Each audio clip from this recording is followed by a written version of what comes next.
안녕하세요. 반갑습니다. 하나님의 은혜와 평강이 늘 함께하는 금요일이 되시기를 바라고 기도합니다. 빌립보서 4장 6절 7절을 외우겠는데요. 기도하면 또 하나님께 맡기면 하나님께서 평강을 주십니다. 함께 암송하겠습니다. 빌립보서 4장 6절 7절 말씀, 아무것도 염려하지 말고 다만 모든 일에 기도와 간구로 너희 구할 것을 감사함으로 하나님께 아뢰라. 그리하면 모든 지각에 뛰어난 하나님의 평강이 그리스도 예수 안에서 너희 마음과 생각을 지키시리라. 세 번역으로 외우겠습니다.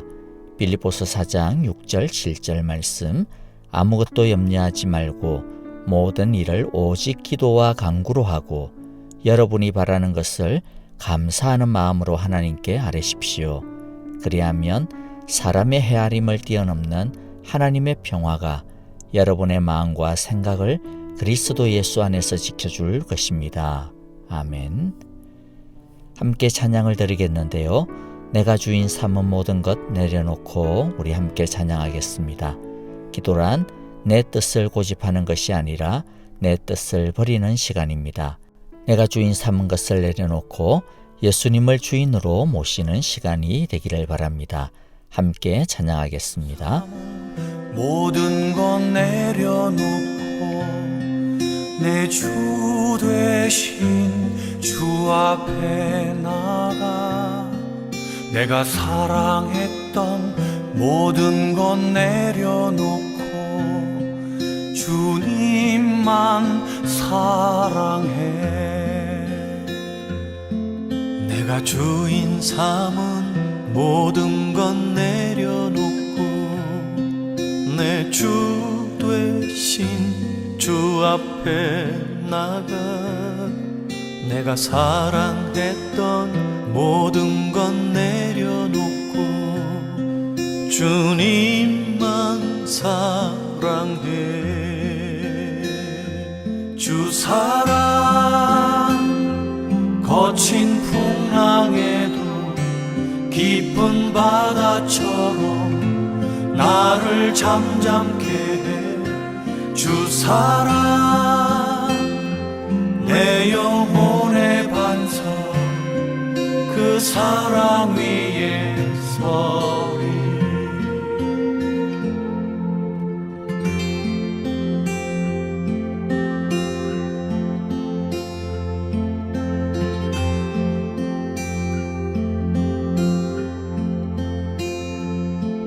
내가 주인 삼은 모든 것 내려놓고 내 주 되신 주 앞에 나가 내가 사랑했던 모든 것 내려놓고 주님만 사랑해. 내가 주인 삼은 모든 것 내려놓고 내 주 되신 주 앞에 나가 내가 사랑했던 모든 것 내려놓고 주님만 사랑해. 주 사랑 거친 풍랑에도 깊은 바다처럼 나를 잠잠케 해. 주 사랑 내 영혼의 반석 그 사랑 위에 서리. 주 사랑 거친 풍랑에도 깊은 바다처럼 나를 잠잠케 해. 주 사랑 내 영혼의 반석 그 사랑 위에 서리.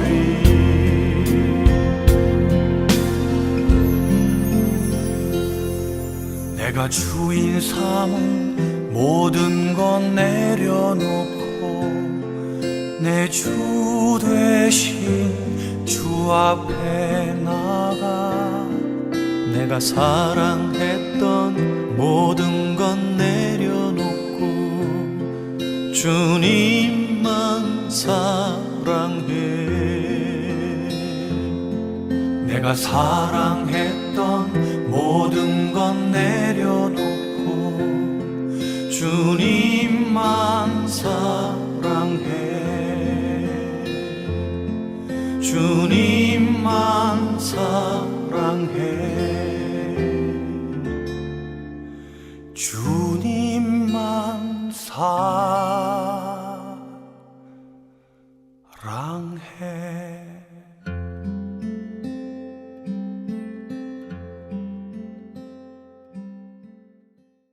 이제 같이 말씀을 보겠는데요. 로마서 9장 24절부터 33절입니다. 24절 제가 먼저 읽습니다. 하나님께서는 우리를 부르시되 유대 사람 가운데서만이 아니라 이방 사람 가운데서도 부르셨습니다. 그것은 하나님이 호세아의 글 속에서 하신 말씀과 같습니다. 나는 내 백성이 아닌 사람을 내 백성이라고 하겠다. 내가 사랑하지 않던 백성을 사랑하는 백성이라고 하겠다. 너희는 내 백성이 아니다 하고 말씀하신 그곳에서 그들은 살아계신 하나님의 자녀라고 일컬음을 받을 것이다. 그리고 또 이사야는 이스라엘을 두고 이렇게 외쳤습니다. 이스라엘 자손의 수가 바다의 모래와 같이 많을지라도 남은 사람만이 구원을 얻을 것이다. 주님께서는 그 말씀하신 것을 온전히 그리고 조속히 온 땅에서 이루실 것이다. 그것은 또한 이사야가 미리 말한 바 만군의 주님께서 우리에게 씨를 남겨주지 않으셨더라면 우리는 소돔과 같이 되고 고모라와 같이 되었을 것이다 한 것과 같습니다. 그러면 우리가 무엇이라고 말해야 하겠습니까? 의를 추구하지 않은 이방 사람들이 의를 얻었습니다. 그것은 믿음에서 난 의입니다.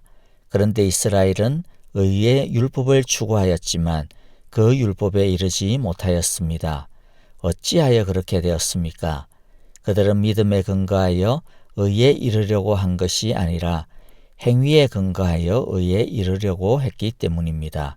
그들은 걸림돌에 걸려 넘어진 것입니다. 그것은 성경에 기록한 바와 같습니다.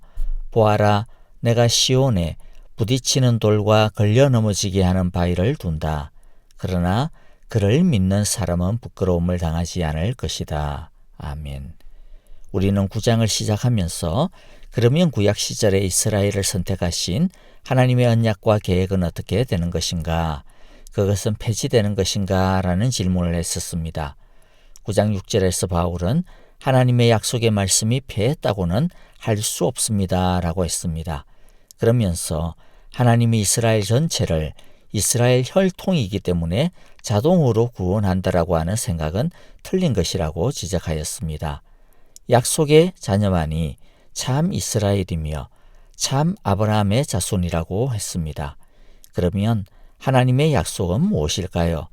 하나님의 한 약속의 씨, 즉 아들을 통하여 모든 민족이 복을 받는 것, 구원을 받는 것이었습니다.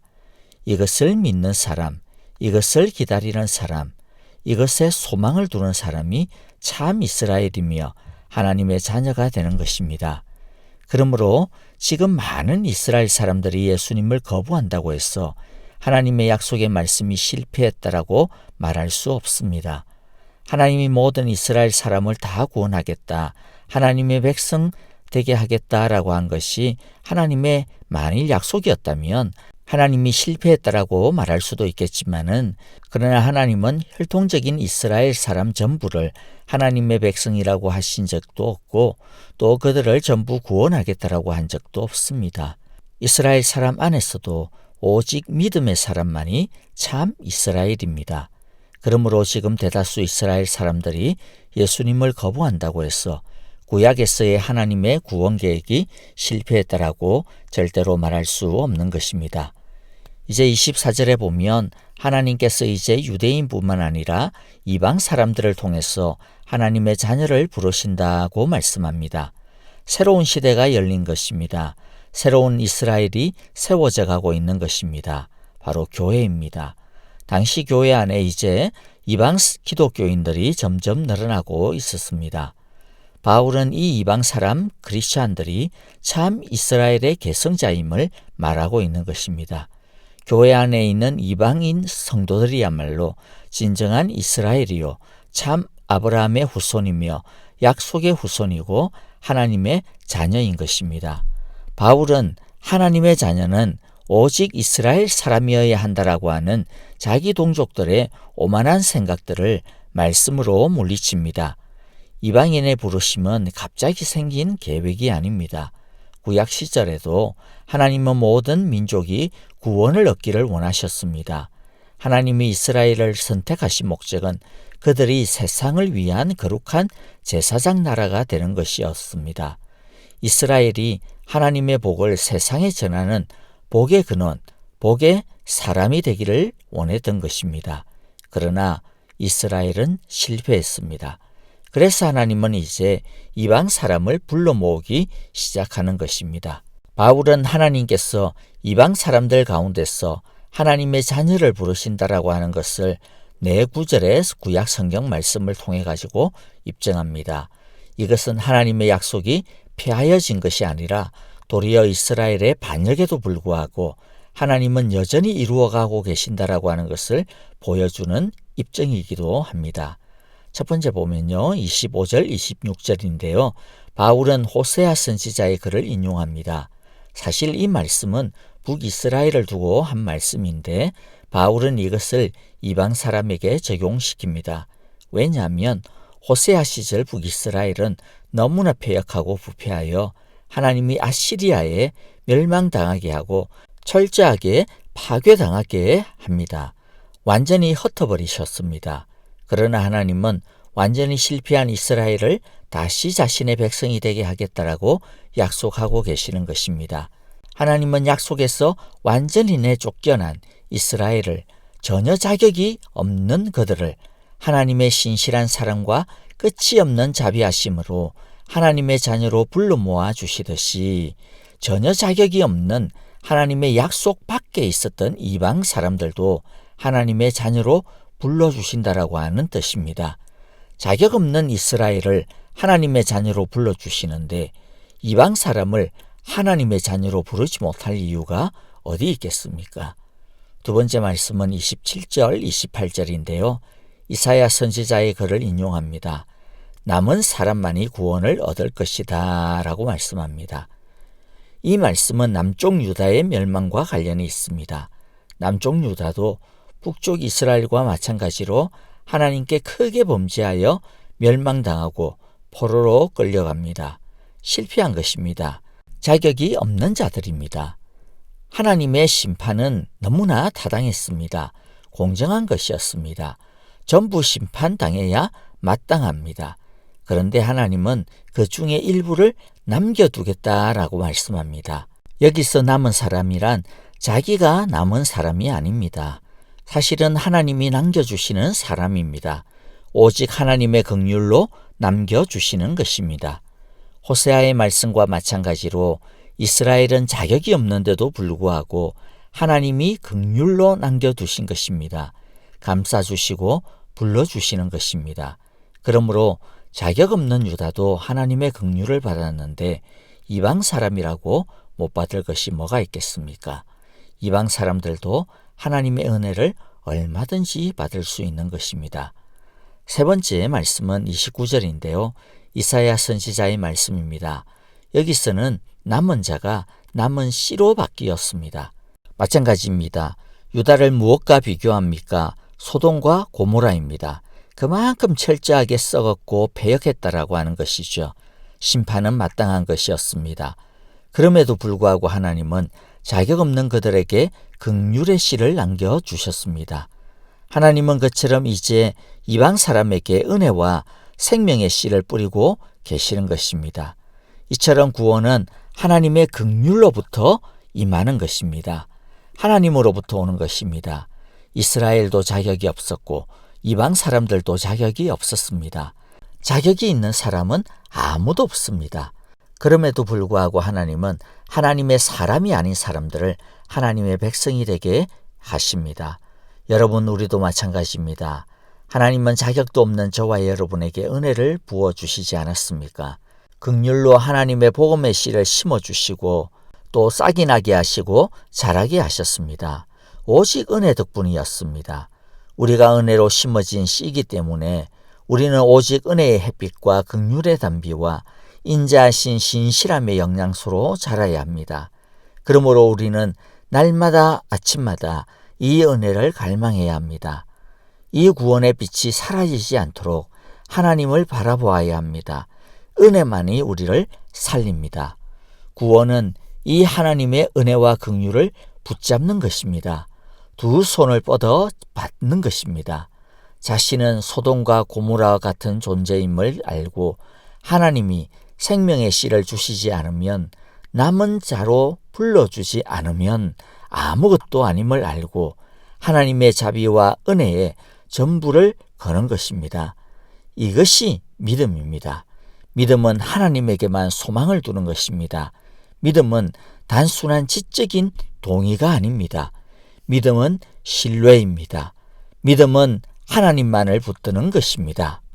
구약 시절에는 이스라엘을 통해 주실 하나님의 약속을 바라보고 믿는 믿음이었지만은 이제 그 약속이 성취되었습니다. 이제 성취된 약속을 믿는 것입니다. 하나님께서 세우신 하나님의 의, 예수님을 믿는 것입니다. 33절에 보니까 하나님께서 시온, 즉 예루살렘에 두신 바위가 있다라고 했는데요. 그것이 무엇입니까? 예수님입니다. 구원은 오직 예수님을 믿음으로 얻게 되는 것입니다. 이 예수님을 믿으면 그가 유대인이든 이방 사람이든 누구든지 구원을 얻습니다. 그런데 바울 당시 이방인들이 예수님을 믿고 돌아오기 시작한 것입니다. 반면에 유대인들은 예수님을 배척했습니다. 왜 배척했습니까? 그들은 하나님의 약속을 믿기보다는 자신들의 의를 믿었기 때문입니다. 유대인들은 여전히 자기들이 가지고 있는 율법에만 집착했습니다. 어느 누구도 완전히 율법을 지킬 수 없습니다. 율법은 자신들의 죄를 깨닫고, 그래서 내가 죄인이구나 라고 하는 것을 깨닫고, 자신들의 무능력과 부패함을 깨닫고, 그래서 은혜밖에 없다, 그리하여 하나님의 은혜 앞에 엎드리게 하는 것입니다. 그런데도 유대인들은 행위에 근거하여 의에 이루고자 하는 추구를 포기하지 않았습니다. 그래서 유대인들에게는 예수님이 걸림돌이 되는 것입니다. 한마디로 말해 유대인들이 예수님을 받아들이지 못하고 배척한 이유가 무엇입니까? 자기의 의 때문입니다. 유대인만이겠습니까? 누구든지 자기 의를 가지고 있으면 예수님을 받아들일 수 없게 됩니다. 자기 의란 자기가 중심이 되는 삶입니다. 믿음이란 예수님을 중심에 두는 것이기 때문에 자기 의를 가지고 있으면 믿음이 생길 수 없고, 설령 믿음을 가지고 있다 하더라도 자기 의가 강하면 믿음이 자랄 수가 없습니다. 여러분, 혹시 우리에게는 예수님이 우리와 가까이 오는 것을 방해하는 자기 의가 없습니까? 있다면 버려야 합니다. 내려놓아야 할 것입니다. 말씀을 마무리하겠습니다.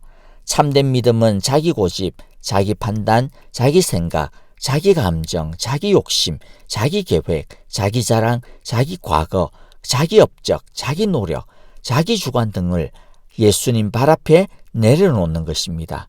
그래서 우리의 생각을 예수님의 생각으로, 우리의 판단을 예수님의 판단으로, 우리의 감정을 예수님의 마음으로, 우리의 계획을 예수님의 계획으로, 우리의 고집 대신 예수님의 소원으로, 우리의 업적과 자랑 대신 예수님의 의로 바꾸어야겠습니다. 주님의 기도를 드리겠습니다. 하늘에 계신 우리 아버지, 아버지의 이름을 거룩하게 하시며 아버지의 나라가 오게 하시며 아버지의 뜻이 하늘에서와 같이 땅에서도 이루어지게 하소서. 오늘 우리에게 일용할 양식을 주시고 우리가 우리에게 잘못한 사람을 용서하여 준 것 같이 우리 죄를 용서하여 주시고 우리를 시험에 빠지지 않게 하시고 다만 악에서 구하소서. 나라와 권능과 영광이 영원히 아버지의 것입니다. 아멘. 찬양과 더불어 기도하겠습니다. 자격 없는 우리를 하나님의 자녀로 불러주신 은혜와 긍휼을 감사합시다. 자기 의를 버리고 참 믿음을 주소서라고 기도하겠습니다. 코로나 바이러스로부터 모든 사랑의 교회, 가정과 일터, 선교사님과 사역을 안전하게 보호하여 주소서라고 기도합시다. 특별히 몸이 불편하신 분들, 우리 박윤경 전도사님, 한국에서 또 치료 중에 있는 우리 김윤호 아기, 또 우리 송영골 목사님과 김상덕 목사님, 또 여러분들 주위를 돌아보시면서 정말로 중보의 기도가 필요한 성도님들 위하여 함께 기도해 주시겠습니다. 감사하는 금요일이 되시기를 바라고요. 여러분들 안녕히 계십시오. 감사합니다.